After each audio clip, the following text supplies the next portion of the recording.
Assalamualaikum warahmatullahi wabarakatuh. Pada pertemuan kali ini kita akan membahas tentang analisis regresi ganda ya. Analisis regresi ganda. Ingat ya, pada pertemuan-pertemuan sebelumnya kita telah membahas yang namanya analisis regresi sederhana. Nah, apa bedanya nanti antara analisis regresi ganda dengan analisis regresi sederhana? Baik. Langsung saja mari kita bahas lebih lanjut ya. Jadi analisis regresi ganda ini bisa dibilang adalah materi akhir dari analisis data penelitian korelasional ya. Jadi masih ingat ya, penelitian korelasional adalah penelitian yang bertujuan melihat hubungan antara variabel X dengan variabel Y. Nah, seperti yang kita tahu bahwa hubungan itu ada arah hubungan yang positif ya, ada arah hubungan yang negatif ya. Kalau arah hubungan positif berarti X dan Y-nya tidak searah. Kalau X-nya tinggi, Y-nya kalau hubungan positif berarti arahnya searah ya. Arah korelasinya itu searah. Kalau X-nya tinggi, maka Y-nya akan tinggi. Kalau X-nya rendah, maka Y-nya akan rendah. Nah, kalau korelasi negatif itu sebaliknya. Kalau X-nya tinggi, Y-nya akan rendah. Kalau X-nya rendah, Y-nya akan tinggi. Nah, ini tidak kita bahas lebih jauh lagi karena sudah kita bahas di pertemuan-pertemuan sebelumnya. Nah, yang ingin saya simpulkan, saya ulang kembali adalah bahwa ketika kita mau menganalisis penelitian korelasional, itu kan ada beberapa pilihan ya. Ada beberapa teknik yang bisa kita gunakan ya. Jika memenuhi syarat parametrik, kita bisa menggunakan korelasi produk momen ya, atau menggunakan analisis regresi sederhana, atau menggunakan analisis regresi ganda yang akan kita bahas sekarang. Tapi jika tidak memenuhi syarat parametrik, maka kita akan menggunakan statistik non parametrik ya.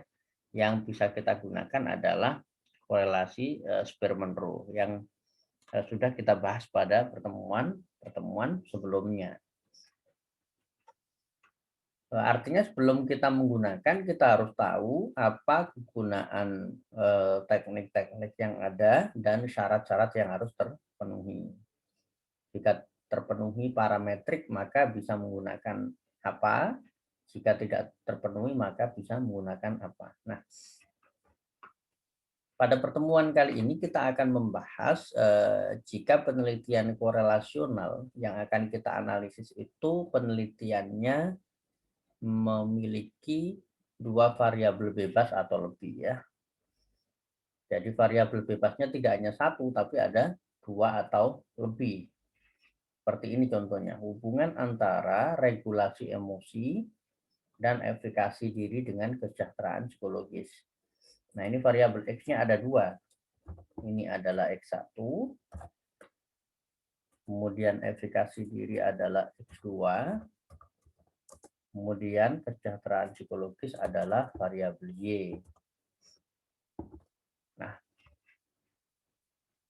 jika yang akan kita analisis datanya itu adalah ya penelitian korelasional yang variabel bebasnya lebih dari satu seperti ini. Ya, teknik analisis data yang bisa kita gunakan itu kita bisa menggunakan analisis regresi ganda namanya jika memenuhi syarat parametrik ya. Nah, apa saja syaratnya? Sudah kita bahas pada pertemuan sebelumnya. Tapi jika tidak memenuhi syarat parametrik, maka yang bisa digunakan adalah statistik parametrik, berarti data yang ada akan dianalisis menggunakan korelasi Spearman-Rho. Nah, cara menggunakan korelasi Spearman-Rho ini sudah pernah kita bahas pada pertemuan-pertemuan sebelumnya. Sekarang kita akan fokus ke analisis regresi ganda ya. Ya, sama halnya dengan regresi sederhana, ya. Ketika kita menggunakan analisis regresi, maka kita nantinya bisa memprediksi, gitu ya, bisa memprediksi arah bisa memprediksi variabel y ya dari variabel x-nya. Kita bisa memprediksi, gitu ya. Jadi kalau x-nya itu naik satu angka, y-nya akan naik atau turun. Akan naik berapa angka atau akan turun berapa angka, gitu ya. Nah, bedanya apa dengan regresi sederhana? Kalau regresi sederhana, x-nya itu hanya satu, ya. Kalau x-nya 2 atau lebih, maka yang digunakan nanti kita sebut dengan analisis regresi ganda. Sebenarnya langkah-langkahnya hampir sama dengan ketika kita menggunakan analisis regresi sederhana, gitu ya. Nah, rumus persamaan regresinya nanti akan seperti ini ya kalau kita menggunakan regresi ganda. Y aksen ya sama dengan A. Nah, ini adalah harga Y bila X 0 atau harga konstanta. Nanti akan kita praktekkan. Ditambah B. B ini angka atau arah nilai koefisien regresi ya. Jadi kalau B positif berarti terjadi penambahan angka, kalau B negatif terjadi penurunan angka. B X1, X1 ini skor pada variabel X1, skor subjek pada variabel X1, kemudian X2 skor subjek pada variabel X2. Jadi ketika kita ingin memprediksi apakah variabel X itu terjadi kenaikan atau penurunan dengan adanya perubahan skor pada variabel X, maka kita bisa menggunakan rumus seperti ini. Ya. Oke, nanti akan kita praktekkan. Nah, ini tadi yang sudah sempat kita singgung sebentar. Jadi syarat menggunakan analisis regresi ganda itu ada 5 ini. 5 syarat ini harus terpenuhi semua. Jika ada salah satu yang tidak terpenuhi, maka data yang kita miliki tidak bisa kita analisis menggunakan analisis regresi ganda. Ya, tapi kita harus menggunakan statistik non parametrik yaitu korelasi Spearman rule. Yang langkah-langkahnya sudah kita pelajari sebelumnya. Oke. Nah, bagaimana cara melakukan uji asumsi ini sudah kita bahas ya pada pertemuan-pertemuan sebelumnya. Kita akan langsung lanjut saja kepada contoh ya.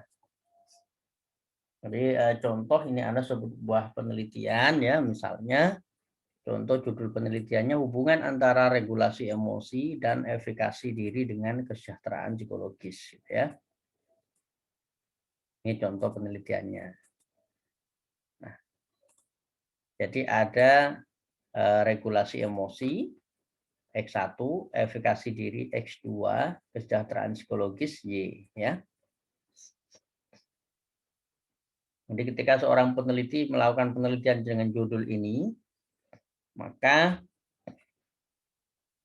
peneliti akan memerlukan instrumen skala regulasi emosi untuk mengukur regulasi emosi, skala efikasi diri untuk mengukur efikasi diri, dan skala kesejahteraan psikologis.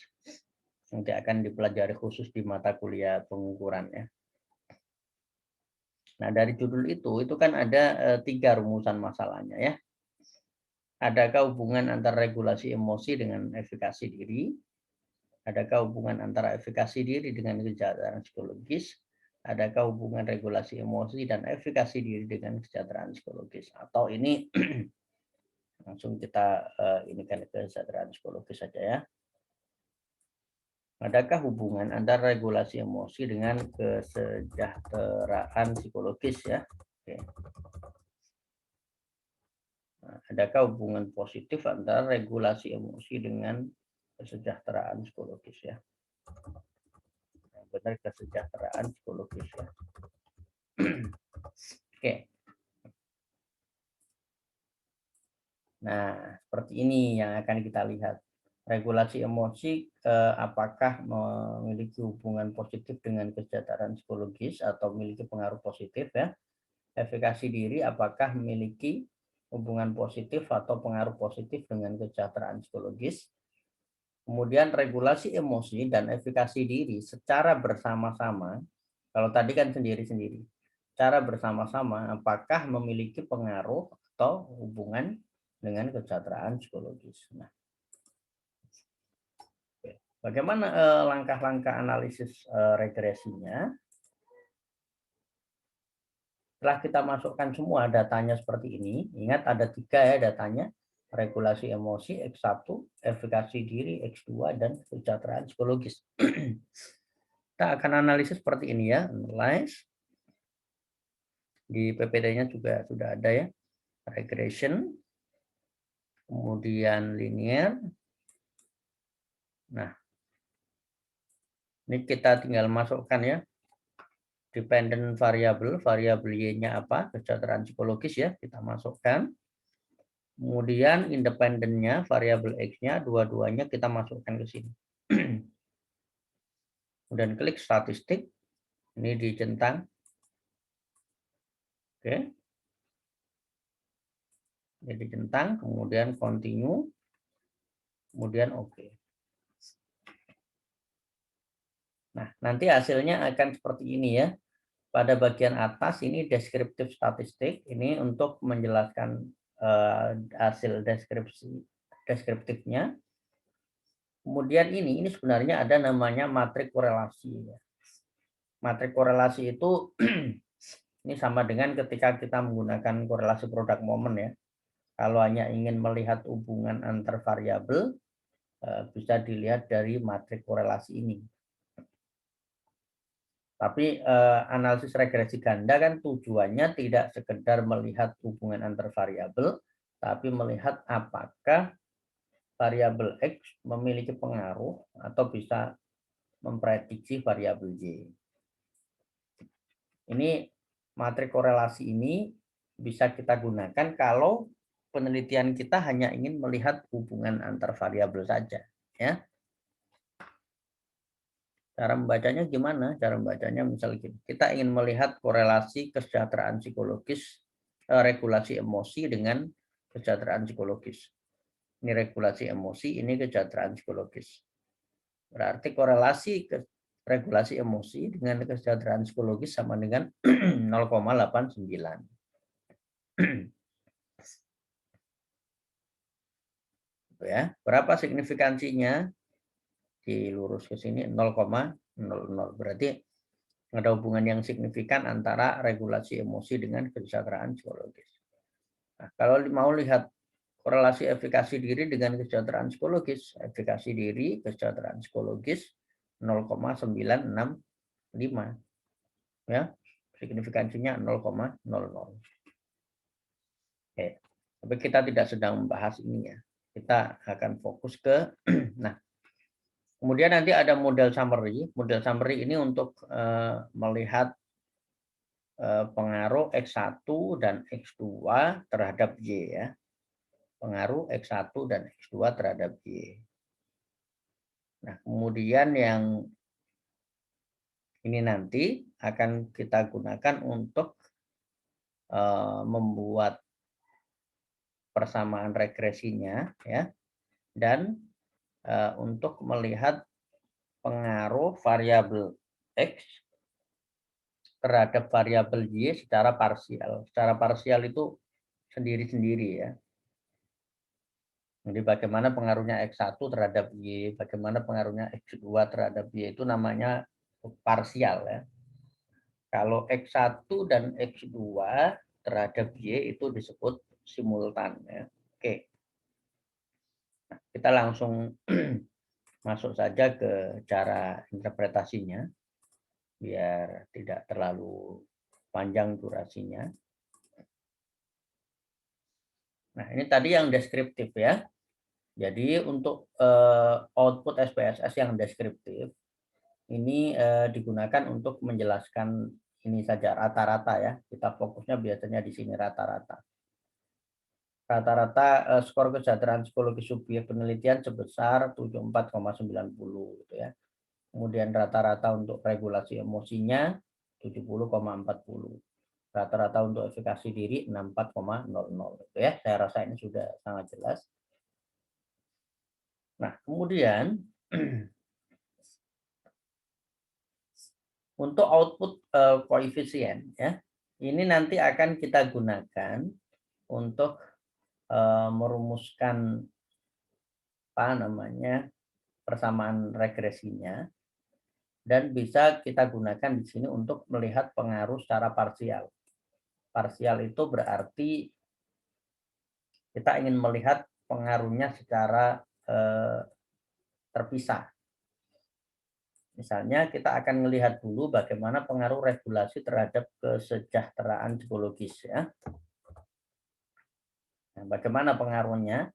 Maka kita bisa lihat dari sini ya, skor T dan signifikansinya. Nah, kita lihat ini regulasi emosi, skor T-nya berapa? 1,082. Kemudian signifikansinya 0,315. Ya. Kita lihat skor T-nya dulu berapa, kemudian kita lihat signifikansinya. Ya. Kalau signifikansinya ini lebih kecil 0,05 atau sama dengan 0,05, maka ada pengaruh yang signifikan. Ya. Nah, kalau ini signifikansinya 0,315, maka bisa dikatakan tidak ada pengaruh yang signifikan. Tidak ada pengaruh yang signifikan itu artinya ya ada atau tidaknya regulasi, tinggi atau rendahnya regulasi emosi itu tidak memiliki pengaruh yang signifikan terhadap kesejahteraan psikologis ya. Jadi artinya tinggi rendahnya regulasi emosi tidak mempengaruhi kesejahteraan psikologis. Tidak mempengaruhi yang signifikan ya. Sebenarnya pengaruhnya ada tetapi tidak signifikan ya. Jadi tidak ada pengaruh yang signifikan. Apakah ada pengaruhnya? Ada, tetapi pengaruhnya tidak signifikan, gitu ya. Sehingga dikatakan ada pengaruh yang tidak ada pengaruh yang signifikan.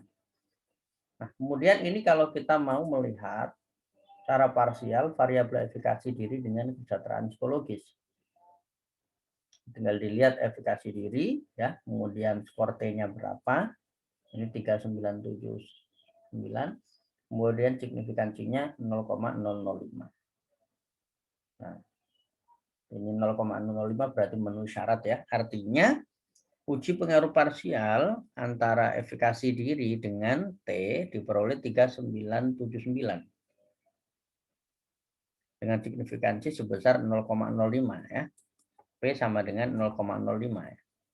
Jadi artinya ada pengaruh positif yang signifikan efikasi diri terhadap kesejahteraan psikologis. Jadi tinggi rendahnya efikasi diri itu memiliki pengaruh yang signifikan, gitu ya, memiliki pengaruh yang signifikan ya terhadap kesejahteraan psikologis. Kalau yang regulasi emosi tadi ada pengaruhnya tapi tidak signifikan. Jadi tidak ada pengaruh yang signifikan ya. Nih ya. Jadi signifikansinya sebesar P sama dengan 0,05. Jadi yang diperoleh dikatakan signifikan itu jika P minimal ya 0,05. Umumnya orang menyebut lebih kecil 0,05 ya, tapi jika P sama dengan 0,05 itu termasuk yang bisa dikatakan memenuhi persyaratan ya. Bisa dikatakan ada hubungan kalau pas 0,05 ya. Nah, kemudian tabel berikutnya yang model summary itu bisa kita gunakan untuk melihat pengaruh secara simultan.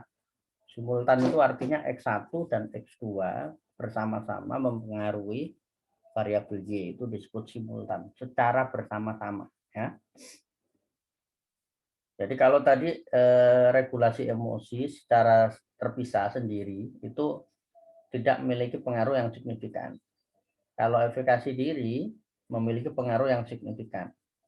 Ya, nah kalau digabung bagaimana? Dua ini. Jadi kalau orang memiliki regulasi emosi yang tinggi, efikasi diri yang tinggi, itu apakah memiliki pengaruh yang signifikan terhadap regulasi terhadap kejahteraan psikologis ya secara simultan. Itu bisa kita lihat dari skor R-nya ini. R 0,970 ya. Skor R-nya ya. Artinya bahwa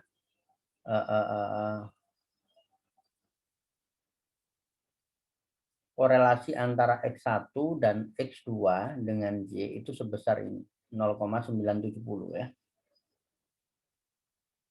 Jadi X1 dengan Y itu memiliki korelasi sebesar 970 ya.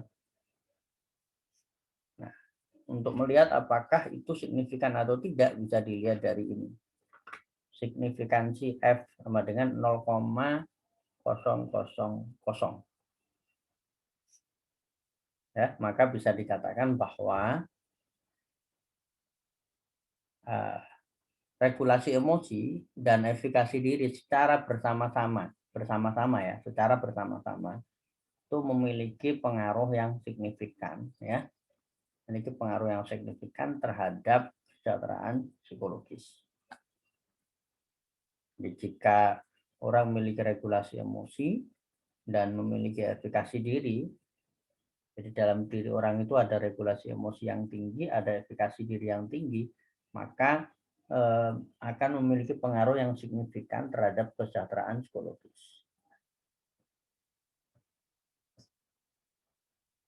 Nah, kemudian di sini ada R square ya. R square ini untuk melihat ya bagaimana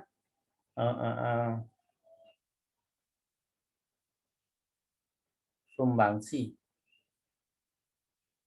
ya atau biasanya sumbangan penelitian ya dalam istilah penelitian. R square sebesar 0,940, kemudian ya diartikan regulasi emosi dan efikasi diri secara simultan bersama-sama ya memiliki pengaruh sebesar 94% terhadap kesejahteraan psikologis. Jadi 0,94 itu dijadikan persen ya menjadi 94%. Artinya dua variabel ini secara bersama-sama memiliki pengaruh terhadap kesejahteraan psikologis itu sebesar 94%. Nah, untuk selebihnya bisa dipengaruhi oleh faktor yang lain gitu ya cara membacanya. Sehingga kalau digambarkan seperti ini ya tadi.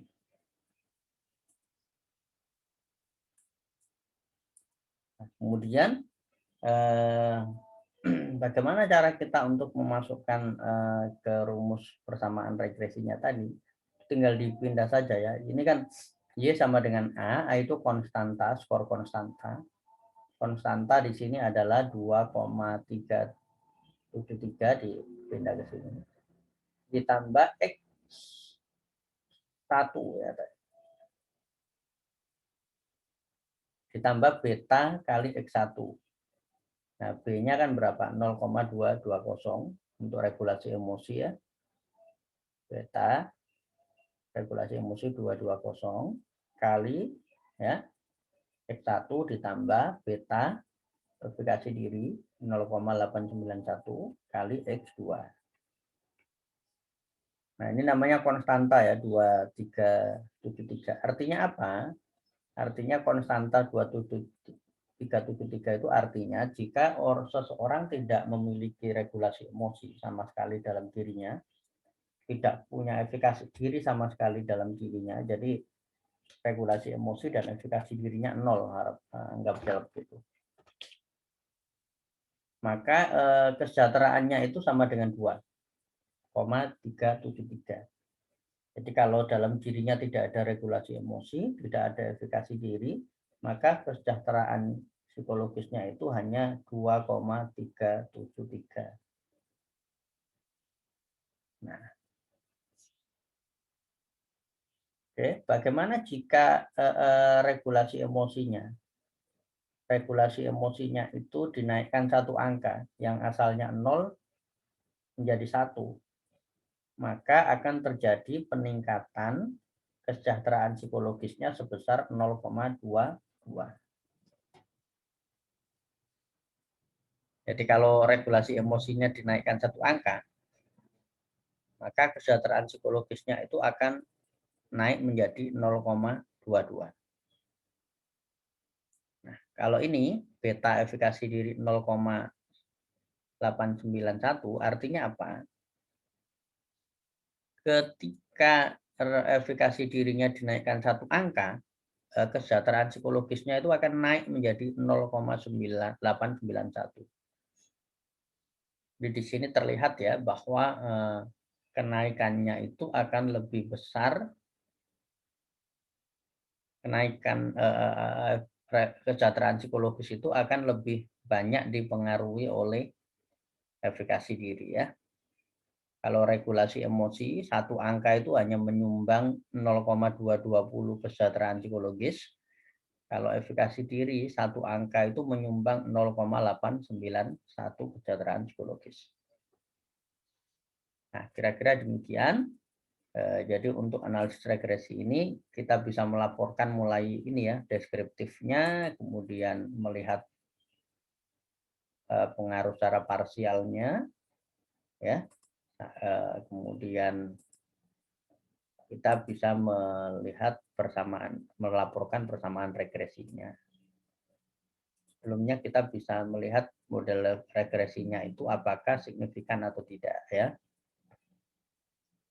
Kalau model regresinya itu F-nya, signifikansinya lebih kecil 0,05, artinya model regresi yang didapat nanti dapat memprediksi variabel Y, gitu ya. Oke, demikian materi kita untuk analisis regresi ganda. Selamat belajar. Semoga bermanfaat. Ini adalah materi akhir dari analisis data penelitian untuk penelitian korelasional. Pada pertemuan selanjutnya kita akan membahas untuk penelitian komparatif. Assalamualaikum warahmatullahi wabarakatuh.